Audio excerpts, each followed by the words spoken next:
जी, आज की जो प्रेस कॉन्फ्रेंस है जो सांबा का एक बहुत ही बर्निंग इशू लगा लो, इलीगल माइनिंग और माइनिंग माफिया के खिलाफ जो ये नेक्सस सांबा में फैला हुआ है और जो अपने पैर पसार रहा है उसके खिलाफ है। सबसे बड़ा इशू जो अभी आज हमें जिसको मैं डिस्कस करना चाहती हूँ, यहाँ पर ऑलरेडी बहुत सारे क्रशर हैं। डाउन द स्ट्रीम 5 क्रशर हैं और अप स्ट्रीम में 2 क्रशर हैं। डाउन द स्ट्रीम 5 क्रशर के साथ साथ 3 MDL हैं। उसके बाद गवर्नमेंट प्रोजेक्ट जिसमें JKPCC वाले भी एक्सट्रैक्शन करते हैं, जिसमें एम्स की भी एक्सट्रैक्शन होती है, जिसमें और भी कई सारे प्रोजेक्ट्स हैं जिसमें हाईवे की भी एक्सट्रैक्शन होती है। उसके अलावा प्राइवेट कॉन्ट्रैक्टर्स भी हैं जिन्होंने लीज पे ये ब्लॉक्स लिए हुए हैं। तो इतनी सारी एक्सट्रैक्शन होने के बावजूद भी अब ये सुनने में आ रहा है। सुनने में क्या आ रहा है, मतलब मैंने तथ्यों पर भी काम किया है, क्योंकि हमने वेरीफाई किया है, डिफरेंट डिपार्टमेंट्स को जब कंसल्ट किया तो ये पता लग रहा है कि वहां पर और भी क्रशर जो है इस्टेब्लिश किए जाने की प्लानिंग की जा रही है और प्रोसेस में है। तो मैं ये कहना चाहूंगी, जब आप ब्लॉक्स प्राइवेट ठेकेदारों को देते हैं तब आप पब्लिक हियरिंग करते हैं, लेकिन जब ये क्रशर आप एस्टैब्लिश करते हैं तो अंडर द टेबल ऐसी क्या रिक्वायरमेंट होती है कि लोगों को कॉन्फिडेंस में नहीं लिया जाता, लोगों को बताया तक नहीं जाता। जबकि हम लोग डाउन द स्ट्रीम के जितने भी पंचायतों के लोग हैं वो लोग इसके जो कॉन्सिक्वेंसेस है पिछले कई समय से झेल रहे हैं, जिसमें पानी लेवल वाटर लेवल डाउन चला गया है और भी कई सारे इश्यूज हैं जो इलीगल माइनिंग की वजह से लोगों को फेस करने पड़ते हैं। हम कई बार डिपार्टमेंट्स को अप्रोच करते हैं और बोलते हैं कि इस इलीगल माइनिंग को रोका जाए, और जो मनमानी आज इन माइनिंग माफिया की और इन क्रशर वालों की आए दिन हम ओवर चार्जिंग कह लो या गुंडागर्दी कह लो, या जो इनको एज पर पैरामीटर काम करना होता है, ये लोग अपनी मर्जी से बड़ी बड़ी हाईटेक मशीनें लगा के, पोपलाइन लगाकर, जो कि एज पर इंस्ट्रक्शंस या एज पर परमिशंस इनको अलाउड नहीं होती, लेकिन ये फिर भी उनका इलीगल यूज करके बड़े बड़े गड्ढे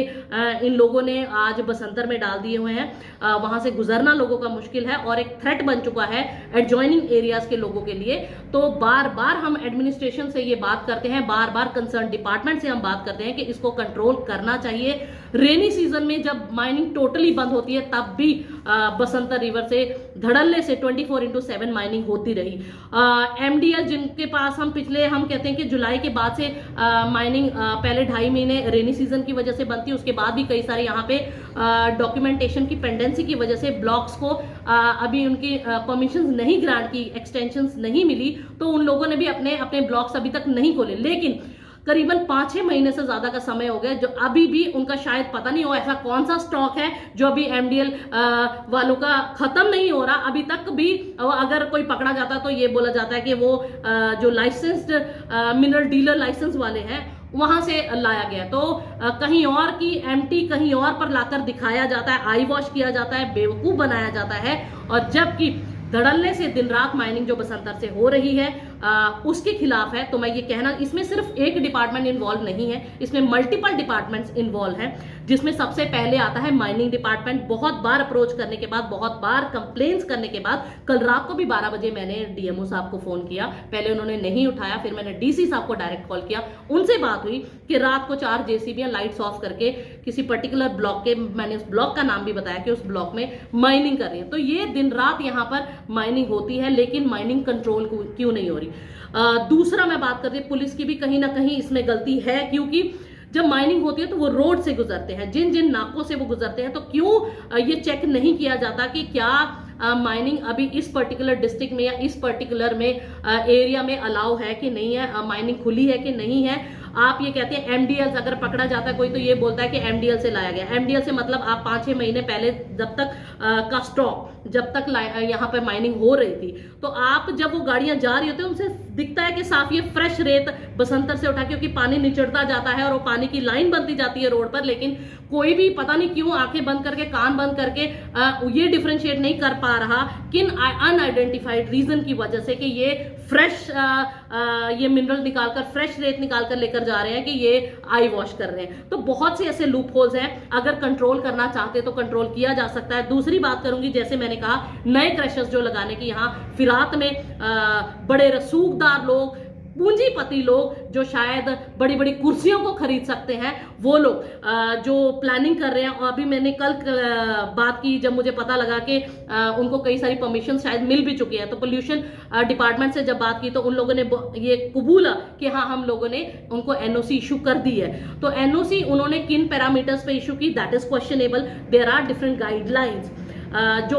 जिसमें कि आप ये भी क्लियरली मेंशन किया जाता है SRO 60 के अंतर्गत कि कोई भी स्कूल विद इन 1 किलोमीटर की रेंज में नहीं होना चाहिए, जबकि 700-800 मीटर की रेंज में वहां पर स्कूल भी है। ये भी उन गाइडलाइंस में दिया गया कि more than 20 houses within 500 metre की रेंज में नहीं होने चाहिए, तो आप नया क्रशर नहीं खोल सकते। जबकि इस कंडीशन को भी ये फुलफिल नहीं कर पाते हैं।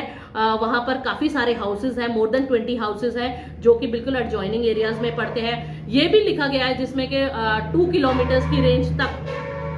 कोई हेल्थ इंस्टीट्यूट या कोई हेल्थ सेंटर नहीं होना चाहिए, जबकि प्राइमरी हेल्थ सेंटर भी है वहां पर। तो ऐसे बहुत सारे क्लॉज हैं जिनकी अनदेखी कर इनको एनओसीज इशू की जा रही हैं।